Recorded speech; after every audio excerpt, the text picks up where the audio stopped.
Chuva serôdia. Esse é um tema muito especial. E eu queria avançar com vocês para o livro do profeta Joel. Vamos lá para Joel? Pastor, como é que acha esse livro? Acha Daniel. Aí depois tem Oséias, depois é Joel. A gente às vezes não acha Joel, mas Daniel a gente acha mais fácil, né? Então vamos lá para Joel capítulo 2. E eu queria começar lendo com vocês o verso 28. Joel é conhecido como profeta do Espírito. Achou aí? Joel 2, 28. O texto diz assim: E acontecerá depois que derramarei o meu Espírito sobre toda a carne. Vossos filhos e vossas filhas profetizarão, vossos velhos sonharão, e vossos jovens terão o quê? Visões. Por boca do profeta Joel, Deus disse: E acontecerá depois que derramarei o meu Espírito. Agora olha comigo para o verso 23. Volta 5 versos. Joel 2, 23 agora.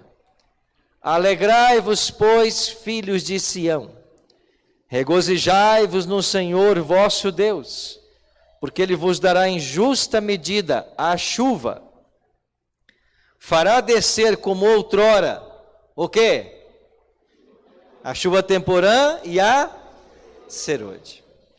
Então, quando falamos em chuva temporã e chuva serôdia, nós estamos falando em termos bíblicos que os profetas do Antigo Testamento usaram. Chuva temporã, chuva serôdia. Você sabe que a linguagem que a Bíblia usa era a linguagem mais familiar possível, para que as pessoas entendessem. Por exemplo, quando Cristo contou parábolas, ele dizia assim: um semeador saiu a semear. Todo mundo sabia o que era isso. Ele estava falando para uma sociedade que vivia da agricultura. Então, quando Jesus disse assim, um semeador saiu a semear, todos entendiam o que era um semeador sair, lançar a semente ao solo. Jesus falou assim: o reino dos céus é como um pescador que lança sua rede. E quando ele puxa a rede, ele apanha peixes bons e peixes que não são bons para alimento. O povo que estava ouvindo sabia exatamente o que ele estava falando, porque quem não trabalhava com agricultura vivia da pesca. Eram as principais profissões nos dias de Cristo. Então a Bíblia, ela se importa em falar uma língua que as pessoas compreendam. Se Jesus vivesse em nossos dias e fosse contar suas parábolas, certamente ele falaria de internet, ele falaria de redes sociais, ele falaria de televisão, ele falaria de automóveis, porque é isso que o povo conhece. Então a Bíblia diz assim, Deus está dizendo: eu vou derramar o meu Espírito, e ele vai ser derramado como acontece a chuva temporã e a chuva serôdia. Ainda que essas palavras sejam estranhas para nós hoje, elas eram muito comuns para aqueles que ouviram. Pastor, e o que é então essa história de chuva temporã e chuva serôdia? Para um povo que vivia da agricultura, a chuva era essencial. Eu dizia até imprescindível. Se não houvesse chuva, não haveria o cereal, não haveria o alimento e as pessoas morreriam de fome. Eu não sei aqui quantos já trabalharam com a terra ou foram agricultores, mas as pessoas que mexem com a terra, elas têm uma noção do momento em que vai chover. Isso hoje está mais difícil por causa das mudanças climáticas, mas em se falando da Palestina, nos dias do profeta Joel, eles todos sabiam que quando chegavam os meses de outubro e novembro, caía chuvas na Palestina. Estas chuvas que caíam nos meses de outubro e novembro, elas molhavam a terra e preparavam para que a semente fosse lançada ao solo. Entendeu? Outubro, novembro, como era chamada essa chuva? Temporã. Então, quando caía a chuva temporã, era a hora de se lançar a semente ao solo. A semente morria, germinava, a haste nascia, a planta crescia, frutificava, e quando o grão estava perto de maturar, caía uma segunda chuva. Como ela se chamava? Serôdia. E para que caía a chuva serôdia? Para dar força à planta, para maturar o grão e permitir a colheita. Então, a chuva temporã caía para a semeadura, a chuva colheita caía, ou a chuva serôdia caía para a colheita. Era o momento de se colher, e então a colheita acontecia. Obrigado, amigo. Estas chuvas eram o que permitiam que o povo tivesse o seu alimento, o cereal produzisse. Agora, o profeta Joel e outros profetas como Zacarias, conhecendo bem esta atividade agrícola, essa dependência da chuva para que a nação sobrevivesse, Deus usa o profeta para dizer o seguinte: vai acontecer depois que eu também derramarei o meu espírito. E o espírito será derramado como cai a chuva temporã e como cai a chuva serôdia. Então agora esta linguagem da agricultura da Palestina é usada para tipificar a obra do Espírito. Se a chuva temporã caía para que a semente fosse lançada, quando é que caiu a chuva temporã? Ela cai no dia de Pentecostes. Abra sua Bíblia agora em Atos capítulo 2. Vamos lá para Atos capítulo 2. Leia comigo os versos 1 a 4. Atos capítulo 2, versos 1 a 4. Quem escreveu o livro de Atos? Lucas, doutor Lucas, aquele médico. Ele escreveu o Evangelho e escreveu também o livro de Atos. E quando nós chegamos no capítulo 2, verso 1, Lucas escreveu assim: ao cumprir-se o dia de Pentecostes, estavam todos reunidos no mesmo lugar. De repente, veio do céu um som como de um vento impetuoso e encheu toda a casa onde estavam assentados. E apareceram, distribuídas entre eles, línguas como de fogo, e pousou uma sobre cada um deles. Verso 4, todos ficaram cheios de quê? Do Espírito Santo. E passaram a falar em outras línguas, segundo o Espírito lhes concedia que falassem. Atos capítulo 2, o Espírito Santo foi derramado, todos ficaram cheios do Espírito Santo. Eram mais ou menos 120 pessoas. Às vezes nossa tendência é achar que os 12 foram cheios do Espírito, né? Aliás, os 11, né? Mas não eram apenas 11, eram cerca de 120 que estavam reunidos em Jerusalém naqueles momentos, dos discípulos de Cristo. Pelo menos essa era a quantidade quando Jesus ascendeu aos céus. Agora eles receberam o Espírito Santo. Agora, por que eu estou dizendo que este evento de Atos capítulo 2 é a chuva temporã? Olha comigo o verso 15. Quando os discípulos receberam o Espírito Santo, eles também receberam um dom espiritual. Qual foi esse dom?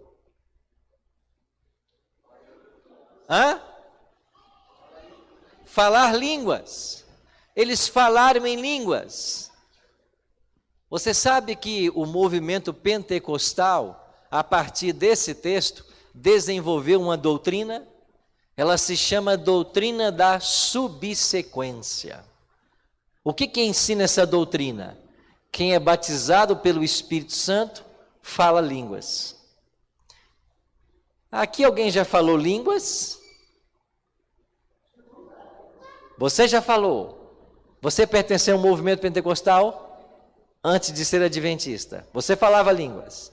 Qual o seu nome?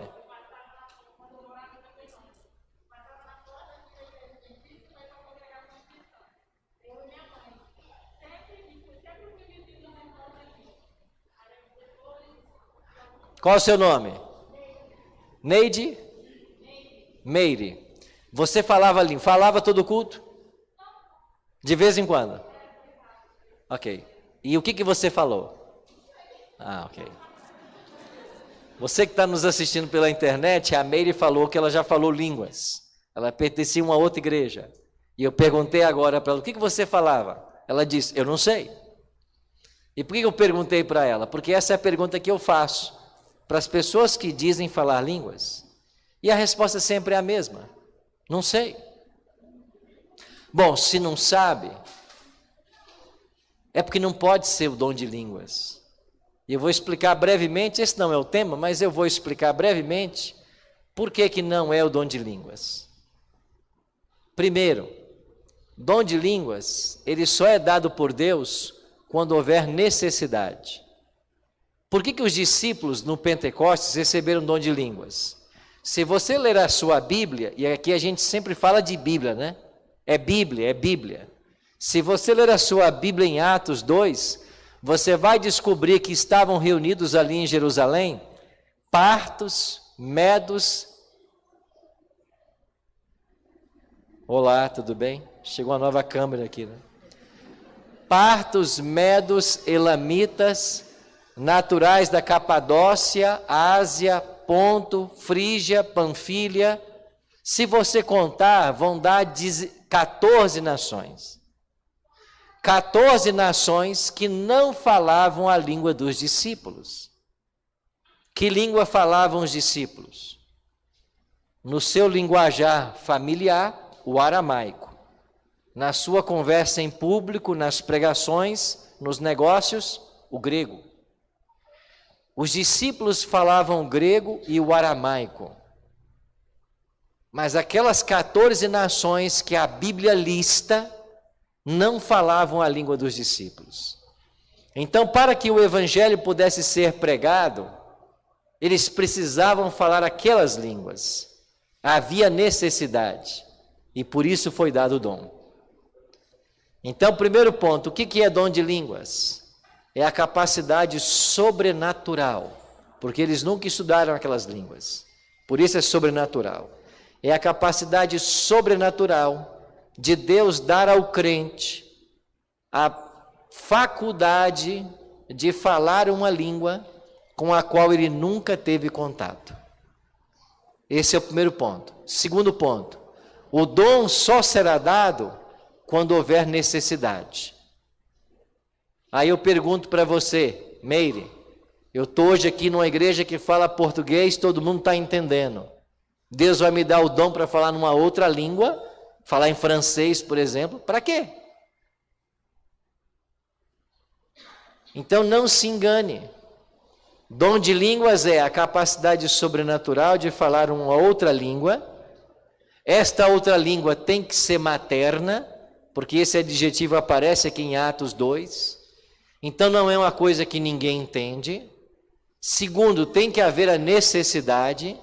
Se todo mundo entende o português, Deus não vai me dar o dom para falar em outra língua.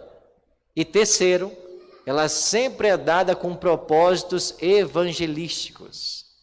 Porque as pessoas que ouviram os discípulos falarem, disseram assim: como os ouvimos falar a respeito das grandezas de Deus? O que eles estavam pregando? As grandezas de Deus. Eles estavam evangelizando. E o resultado prático desse evangelismo foram 3.000 pessoas que se batizaram naquele dia. Isso é dom de línguas. Agora, quando eles começaram a ouvir os discípulos falando na língua deles, eles se assustaram. E alguns até começaram a debochar, banalizar. E disseram assim: esse povo aí é bêbado. Agora vem para Atos 2,15. Pedro se levanta e diz assim: estes homens não estão embriagados, como vindes pensando, sendo esta a 3ª hora do dia. Ora, a hora dos judeus é diferente da nossa. Há um fuso horário de pelo menos 6 horas. A 3ª hora para eles, para nós é a 9ª hora. Então eram as 9 da manhã e Pedro disse assim: amigos, esses discípulos não estão bêbados como vocês estão pensando, sendo esta 9 horas da manhã. O dia acabou de amanhecer, ninguém está bêbado desse horário. Continua Pedro. Mas, verso 16, mas o que ocorre é o que foi dito por intermédio do profeta Joel. E acontecerá nos últimos dias, diz o Senhor, que derramarei o meu espírito sobre toda a carne, vossos filhos e vossas filhas profetizarão, vossos jovens terão visões e sonharão vossos velhos. Então, quem é que disse que Atos 2, o Pentecostes, era o cumprimento da profecia de Joel? Quem disse isso? Pedro. É Pedro quem está interpretando a Bíblia.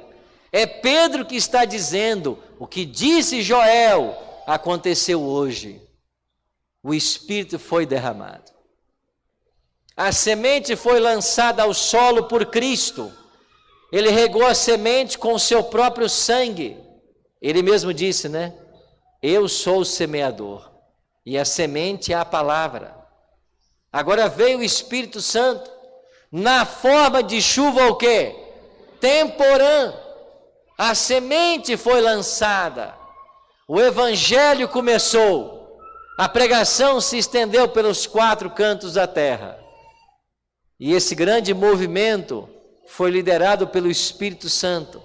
E a primeira chuva que foi derramada foi a chuva temporã. Então, Atos capítulo 2 são os eventos da chuva temporã. A primeira chuva, porque temporã quer dizer isso, primeira chuva. Serôdia quer dizer última chuva. Tanto é que em espanhol, você não fala temporã e serôdia, você fala chuva temprana e tardia. Ou seja, aquelas que chegam primeiro e as que chegam por último. E as palavras hebraicas para estas chuvas podem ser traduzidas claramente como primeiras e últimas chuvas. Inclusive, algumas versões da Bíblia já trazem assim: as primeiras chuvas são as chuvas temporãs, as últimas chuvas são as chuvas serôdias. Então veio a chuva temporã, e agora nós aguardamos o quê? A serôdia. E se a primeira chuva veio no momento da semeadura, e ainda que tivesse ali já uma colheita inicial, 3.000 pessoas, é claro que nós estamos aguardando agora a colheita final. E nessa colheita final, milhares serão colhidos para o reino dos céus. Então, a colheita, o grão sendo recolhido, é uma cena clássica da volta de Jesus. Então a Bíblia associa a volta do Senhor ao momento da colheita, em vários momentos. Lembra da parábola do trigo e do joio? O que disse o Senhor para o seu servo quando esse se propôs a arrancar o joio? Não arranque, porque talvez você arranque o trigo junto. Deixe que ambos cresçam juntos. E quando chegar a hora da colheita, a gente separa o trigo do joio. A colheita aqui representa o quê? A volta de Jesus. Agora, essa promessa, como eu disse, foi cumprida aqui em Atos capítulo 2. Os discípulos receberam o dom de falar em línguas. Pedro interpretou como sendo o evento. E esse Pentecostes marca o que nós chamamos a dispensação do Espírito Santo, ou seja, o momento em que o Espírito Santo é dado de uma forma mais notória, porque o Espírito sempre existiu, ele é Deus e ele atuava no Antigo Testamento, inclusive dando dons espirituais. Só que agora ele vem com a nova missão. Ele agora é o substituto de Cristo. Ele é o outro consolador que estaria agora nas pessoas. Jesus disse, né? O Espírito que eu vou enviar, ele vai estar convosco e ele vai estar em vós. É uma nova obra, é uma nova atuação do Espírito. Ele não vai vir para capacitar as pessoas como fazia no Antigo Testamento, ele vai vir para morar nas pessoas. Aí vem Paulo e diz assim: não sabeis que sois vós santuários do Espírito Santo e que Deus habita em vós? Entendeu? Essa é a diferença para o ministério do Espírito Santo a partir desse momento. Ele vai habitar em nós. Nós somos templos agora do Espírito Santo. Agora, o grande arco da igreja cristã, ele começa com a chuva temporã e ele se fecha com a chuva serôdia. Ele começa com a semeadura e ele vai se fechar com a colheita. Ele começou lá no Pentecostes e ele vai concluir no novo Pentecostes. Então, o que é que nós, como igreja, aguardamos agora? O novo Pentecostes. E esse novo Pentecostes, a Bíblia chama de chuva serôdia. Isso quer dizer que ao olharmos para o cenário profético, para o horizonte profético, nós percebemos que uma grande tempestade se aproxima. Tempestades de quê? Chuvas do Espírito. E eu queria responder algumas perguntas com vocês agora. Virá a chuva serôdia. E qual é o propósito da sua vinda? Atos 1:8 diz assim: mas recebereis poder ao descer sobre vós o Espírito Santo, e sereis minhas testemunhas, tanto em Jerusalém, como em toda a Judeia e Samaria, até aos confins da terra. Mateus 24:14, e será pregado este evangelho do reino para todo o mundo, para testemunho a todas as nações, então virá o quê? O fim. Então preste atenção.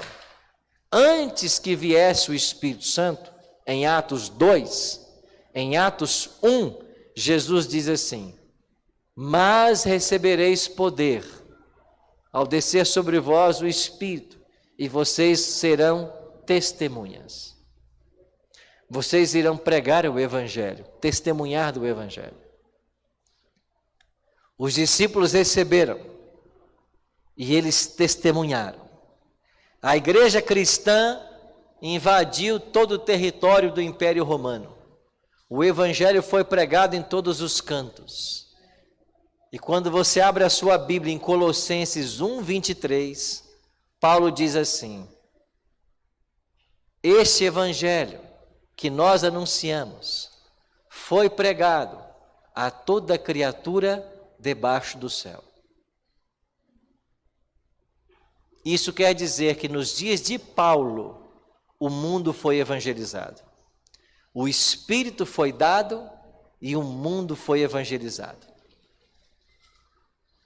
Agora, se Jesus disse em Mateus 24:14, antes da conversão de Paulo, que quando o evangelho fosse pregado, o fim viria, se o evangelho foi pregado nos dias de Paulo, então o que teria que acontecer? O fim. O fim tinha que vir. E o fim veio. E qual foi o fim para aquela geração? A destruição de Jerusalém no ano 70. O evangelho foi pregado e o fim veio. No discurso de Mateus capítulo 24 e 25, Jesus deixou muito claro de que ao falar da volta dele, ele mesclou eventos da volta dele com a destruição de Jerusalém. Há momentos no discurso profético de Jesus que ele está falando dos dias que ele vai voltar, e há momentos que ele está falando da destruição de Jerusalém. Por quê? Porque para o Novo Testamento, o fim daquela geração foi a destruição de Jerusalém no ano 70. Então, Mateus 24:14 tem um duplo cumprimento. O evangelho foi pregado e o fim veio para aquela geração. Paulo morreu em 67, Pedro morreu em 67, e 3 anos depois, Jerusalém foi destruída. Agora, o evangelho vai ser pregado, e o fim virá novamente. Mas qual é o fim que nós aguardamos agora? A volta de Jesus.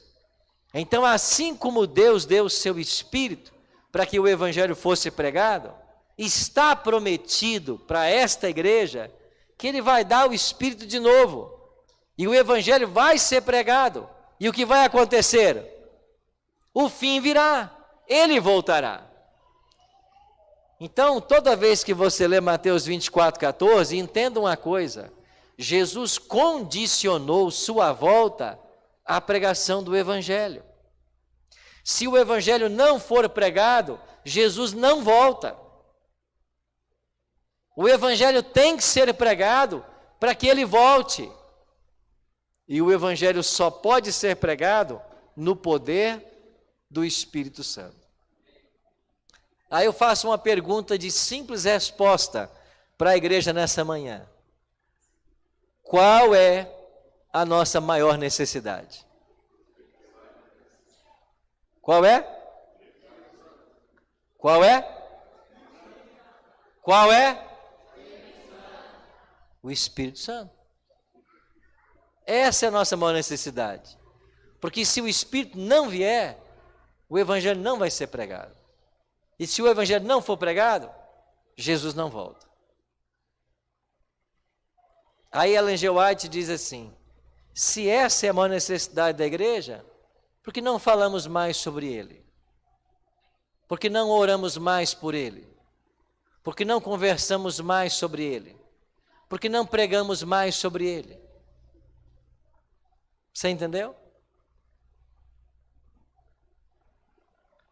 Qual foi a última vez que você ouviu um sermão sobre o Espírito Santo? Quando é que você parou como igreja para estudar chuva temporã e chuva serôdia? Se eu perguntasse para você quais são as condições para receber o Espírito Santo, você saberia dizer? Se eu pedir você para explicar os dons que o Espírito concede para a pregação, você sabe qual é o seu dom? Se você responder essas perguntas de forma negativa, então você tem agora uma resposta por que a igreja está do jeito que está.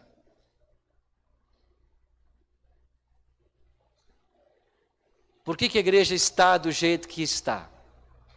Porque nós não falamos mais do Espírito. A gente não entende dons espirituais. A gente não distribui trabalhos na igreja com base nos dons espirituais. A gente coloca para pregar uma pessoa que não tem um dom de pregar. Coloca para ensinar quem não tem um dom de ensino. Coloca para cantar quem não tem um dom de cantar. Coloca para orar e interceder quem não tem o dom da intercessão. Coloca para recepcionar quem não tem o dom da hospitalidade. A gente não está preocupado com os dons espirituais. A gente quer fazer a igreja do nosso jeito. E é por isso que a igreja está do jeito que está. Isso pode mudar? Pode. Com certeza pode. Alguns anos atrás eu me propus a cuidar de uma igreja que quando eu cheguei lá tinha 39 pessoas. E eu pedi autorização distrital. E eu pedi que ele me desse essa igreja para que eu pastoreasse. E eu me comprometi durante aquele ano, que seriam exatos 11 meses, todas as quartas-feiras, que era o dia que eu podia, eu estaria na igreja. Sábado e domingo eu não podia, com raras exceções. Mas quarta eu podia. Então eu disse, por 11 meses eu vou vir aqui cuidar dessa igreja. Eu vou estar na quarta, mas eu vou cuidar de vocês ao longo da semana. Tinha 39 pessoas. E eu comecei a visitá-los, fazer o teste dos dons, identificar as suas habilidades. E olha o que a gente faz. Quem aqui ama cantar, mas é desafinado?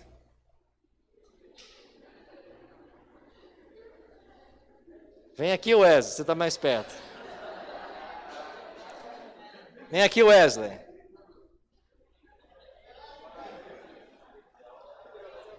Se posiciona aqui. Se posiciona aqui.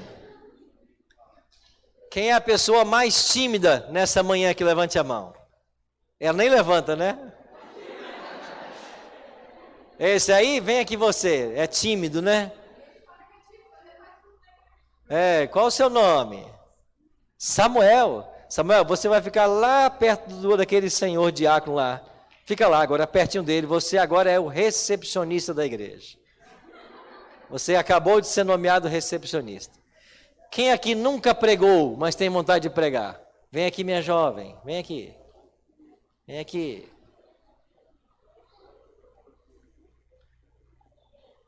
Fica aqui, no púlpito. Você é a pregadora hoje. Tá pronta? Pronto, Wesley? Quem aqui não sabe nem fazer uma oração direito? Você, vem aqui você. Tá com a mão levantada, agora vem. Vem aqui. Qual é o seu nome? Como? Samuel. Samuel. Fica aqui, Samuel. Agora escuta o que a gente faz. A gente vai para uma comissão de nomeações e faz do jeito que a gente acha que tem que ser feito. Eu tenho uma pessoa que veio visitar a igreja pela primeira vez aqui hoje. É a primeira vez que você vem? Vem aqui, meu jovem. Pode vir. Você não vai falar nada não. Pode vir aqui. Você é cristão, é adventista? Adventista? Vem aqui. É a primeira vez que você vem na igreja aqui hoje? Qual é o seu nome? Railandro. Railandro é a primeira vez que ele veio na igreja aqui hoje. Ele veio visitar a igreja do Roosevelt. Cadê o meu recepcionista? Ah, tá lá. Agora, quando ele chegou lá na recepção, pegaram o rapaz mais tímido que havia na igreja e colocaram para receber o Railandro. A hora que ele chega, o cara está lá assim. Ele não sabe como receber a pessoa. Aí o Railandro até ajuda ele, né? Oi, eu cheguei, tudo bem? Eu posso entrar, tem que pagar, como é que funciona? E ele está lá. Colocaram ele para ser recepção. Como é o nome dele? Samuel. Samuel está lá. O Samuel tem até vontade de fazer o trabalho dele, mas ele é tímido. Ele não sabe lidar com as pessoas. Aí o Highlander passou por ali, tá bom. Não impediu, ele entrou, né? Ele entrou, se ninguém falou nada, ele sentou por aí. Não sabe onde é que tem que sentar, mas sentou. Aí daqui a pouco começa o culto. Aí vem a música especial. Aí o Wesley vai cantar. Mas o Wesley é um tremendo desafinado. O violão está em dó, ele está em lá. E aí é aquela decepção. Aí terminou a música, vem a pessoa orar. Mas o outro profeta aqui também não sabe orar. Ele gosta de orar em casa, em público ele não sabe. E ele começa a orar, fala 3, 4 palavras e termina a oração. Aí vem a hora da pregação. Só que a pregadora não sabe pregar. Não é esse o dom que Deus deu para ela. Aí ela começa a falar de um assunto, passa pelo dízimo, entra na Trindade e termina na volta de Jesus. Porque ela não sabe pregar. Aí eu pergunto, qual é a impressão que o Highlander vai ter da igreja? Assim, olha, esse povo, não sei o que eles estão fazendo aqui não. Você entendeu o que a gente está fazendo com a igreja? Agora, o Wesley não sabe cantar, mas ele se mete a cantor porque ele é uma pessoa desinibida. Vai lá, Wesley, para a recepção. Porque ele sabe lidar com pessoas. Ele só não sabe cantar. Vai lá, Wesley, para a recepção. Mas ele sabe lidar com as pessoas. Agora vem aqui o tímido. O Samuel, ele não sabe lidar com as pessoas, porque ele é tímido. Mas isso quando fecha os olhos, que não está vendo ninguém, ele ora de uma forma extraordinária. E esse que não sabe nem orar, ele sabe cantar, ou ele sabe até pregar. Ele não sabe fazer oração, mas deixa ele pregar. Já que não sabe pregar, ela é afinada, ela é uma boa cantora. Ela não sabe pregar, mas cantar ela sabe. Agora o Highlander chegou na igreja. O Wesley é desafinado, mas ele é desinibido. E ele abraçou o Highlander e disse: olha, seja bem-vindo, você vai ser muito querido aqui. De onde você veio? Tem onde almoçar? Você vai almoçar com a gente? Olha, nunca me chamaram para almoçar na igreja. Ele já, na recepção, já foi convidado. Aí o Highlander senta aí daqui a pouco vem a oração, e esse aqui ora como um profeta. Ele é tímido, mas quando ele fecha os olhos, ele conversa com Deus. Isso toca o coração do visitante.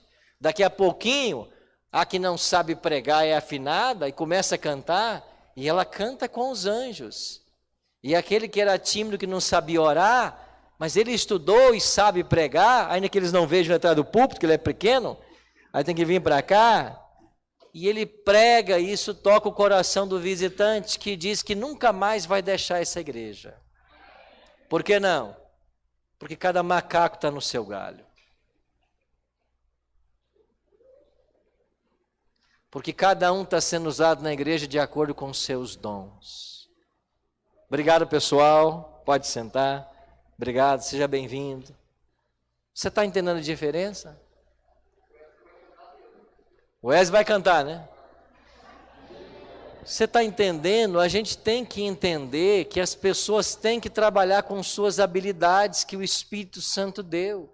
Agora, a gente ignora a obra do Espírito Santo e quer fazer pelas pessoas o que o Espírito quer fazer.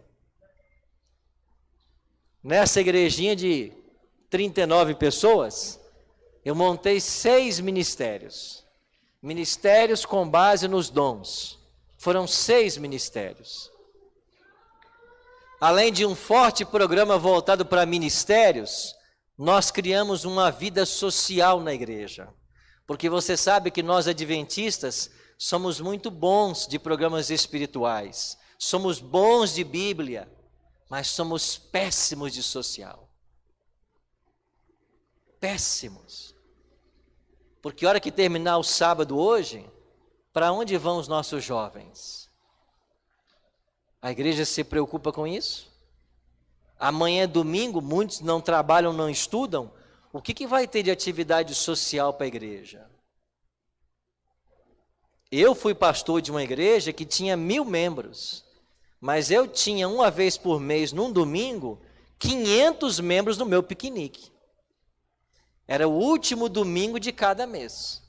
No último domingo de cada mês era o piquenique da igreja. Eu tinha 1000 membros, 500 estavam no piquenique todo mês. É lá que os jovens se conheciam. É lá que muitos namoros começaram. É lá que o pastor jogava bola com os membros, tomava banho na lagoa, porque a gente é igual, viu? A hora que der o pôr do sol aqui, eu já marquei um jantar para hoje com um amigo meu. Eu vou jantar com um amigo meu que mora aqui. E eu no café da manhã hoje, conheci um casal de não adventistas que assistem o Bíblia Fácil. E eu já vou chamá-los para a gente sair hoje à noite também. Vida social, vida espiritual, igreja preocupada com os dons. Começamos com 39, terminamos o ano, depois de 11 meses, cada um trabalhando assim, com 89 pessoas. 89 pessoas na escola sabatina. 18 batizados. Uma igreja que tinha 39 pessoas, entre crianças e adultos, nós conseguimos mais 60. Ou 50, né? Mais 50. E destas 50, 18 já se batizaram naquele ano. Por quê? Porque a igreja estava feliz, cada um no seu ministério. A gente tem que parar de falar que a igreja não quer trabalhar. A igreja quer trabalhar. A igreja tem que saber aonde trabalha, como trabalha. Porque se você mandar eu ensinar a Bíblia, eu fico aqui o dia inteiro. Agora manda eu cantar, eu não vou cantar. Porque eu gosto disso. É o dom que Deus me deu. Então você tem que atuar na área que Deus deu para você o dom. Então o Espírito Santo virá para quê? Para concluir o Evangelho. E ele vai usar o seu dom espiritual, que foi prometido para você. Você tem um dom. Pastor, eu não faço nada na igreja, porque você não descobriu o seu dom ainda. Tem que descobrir. Tem que começar a ajudar a igreja nesse dom. É isso que o Espírito Santo fará. Então nós aguardamos, irmãos, a vinda da chuva serôdia. E aqui no Apocalipse você tem um momento que ela vai vir. Abra aí. Você quer um verso sobre a chuva serôdia? Está aqui, ó, Apocalipse 18, verso 1. Eu estou avançando no tempo, mas eu que vou pregar, eu desconto lá do pregador, tá bom? Apocalipse 18, 1. Olha a obra da chuva serôdia quando ela vier. Depois dessas coisas vi descer do céu outro anjo. Quem é esse outro anjo, irmãos? É o Espírito Santo. E ele tinha grande autoridade. E o que aconteceu? A terra se iluminou com sua glória. Quando vier a chuva serôdia, a terra vai ser iluminada com a glória de Deus. Por quê? Porque o conhecimento da palavra será distribuído. Deus vai usar pessoas simples e humildes, mas que cheias do Espírito, elas vão completar a obra. Elas vão pregar o Evangelho. Elas vão dar testemunhos de Cristo. E sabe o que diz Ellen G. White para nós? De que este poder que vem agora na chuva serôdia, ele vai vir numa intensidade 10 vezes maior do que aquela que assinalou o movimento de 1844. 10 vezes maior. Sabe o que mais ela diz? Que aqueles sinais que foram feitos pelos apóstolos, eles serão agora repetidos numa proporção muito maior do que aquela que foi testemunhada no livro de Atos. Amém? Amém. Maior do que o livro de Atos? Maior? Espera aí. Olha para o livro de Atos, irmãos. Os apóstolos pregaram, 3.000 se converteram. Um maior número vai se converter agora na chuva serôdia. E lá no livro Evangelismo, na página 9 em diante, Ellen G. White diz assim: milhares se converterão em um só dia. Milhares, mais que 3.000, porque vai ser maior. Num só dia. Não vai haver pastor para batizar tanta gente, os membros vão batizar. Você vai pregar, as pessoas aceitarão e você as batizará. É isso que vai acontecer. Milhares. Vai para o livro de Atos. Pedro e João disseram para o paralítico: nós não temos prata nem ouro, mas o que nós temos, isso te damos. Em nome de Jesus Cristo, faz o quê? Nós falaremos isso. Nós iremos para os hospitais, iremos para as casas que têm pessoas doentes, nós seremos buscados por pessoas enfermas. E sabe o que nós vamos dizer? O que Pedro e João disseram naquele dia: nós não temos prata nem ouro, mas o que nós temos, isso te damos. Em nome de Jesus Cristo, fica curado. Sabe o que Pedro fez? Pedro chegou em Jope e Dorcas havia morrido. Pedro foi lá no quarto onde estava o corpo. Pedro orou E o que aconteceu com Dorcas? Ressuscitou. Sabe o que nós vamos fazer? Nós ressuscitaremos mortos. Nós expulsaremos demônios. Nós falaremos novas línguas. Porque o Espírito Santo vai nos capacitar para isso. E com todos estes sinais, milhares se converterão, o Evangelho avançará, e a chuva serôdia que vai descer sobre nós, vai nos levar a anunciar uma última mensagem, que está aqui em Apocalipse 18:4. Ouvi outra voz do céu dizendo, o quê? Retirai-vos dela, povo meu, para não seres cúmplices em seus pecados, e para não participar dos seus flagelos. Nós, movidos do Espírito Santo, faremos o último apelo aos fiéis de Deus, que estão por aí em Babilônia, espalhados na confusão religiosa, e eles vão ouvir do Evangelho eterno, eles vão aprender de Jesus Cristo, eles vão aprender do sábado, eles vão aprender das verdades que essa igreja ensina, e eles virão, porque Jesus mesmo disse, eu tenho muitas ovelhas que não estão no meu aprisco, a mim convém conduzi-las. Elas ouvirão a minha voz e sairão, e haverá um só rebanho e um só pastor. Você quer participar disso tudo? Quer ou não? Então se prepara. Nós temos que nos preparar. Nós temos que buscar por esse poder. Nós temos que orar por ele. Nós temos que estudar sobre ele. Nós temos que nos preparar, porque está se aproximando uma grande tempestade do Espírito. E se nós não formos alcançados por essa tempestade, não há esperança de salvação para nós. Entendeu? Se eu não for alcançado por esta chuva, não há esperança de salvação. Porque as 5 virgens que não tinham azeite, a porta se fechou e elas ficaram de fora. Quem não tiver o Espírito vai ficar de fora.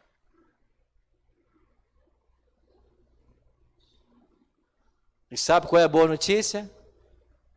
O Espírito já começou a cair.